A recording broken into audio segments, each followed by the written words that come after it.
Imagine one of the highest paid players in all of sports in America, playing in one of the biggest cities in the country, suddenly, inexplicably, gunned down in the backseat of a car. What would the reaction be today? What would his team do? How would he be memorialized? What significance would his death contain? How could such an event ever be forgotten? It's not imagination. It's history. It's tragedy. It's real. There were shocked reactions today from the baseball world to the shooting death of California Angels outfielder Lyman Bostock last night. In the more than 150-year history of Major League Baseball, only one player has ever been murdered during a season. That player is Lyman Wesley Bostock Jr., and odds are you haven't heard of him.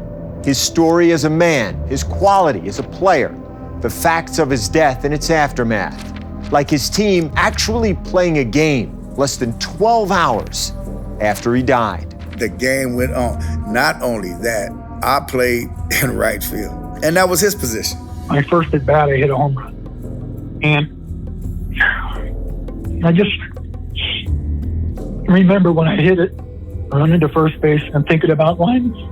If people do recall the circumstances of Bostock's murder at all, they're often mistaken as to what happened, and certainly fewer remember what became of his killer. In a case that sparked outrage and changed criminal law forever.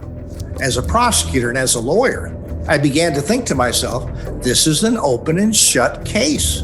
It's the biggest miscarriage of justice that I personally have ever written about. This podcast isn't just about that outrage and that verdict. It's about more than the way Lyman Bostock died.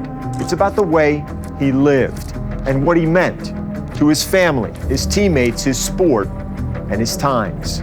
I think the cause was more important than sport at the time. He was an artist, a guy that could hit the ball to all fields, a guy that could run, a good athlete.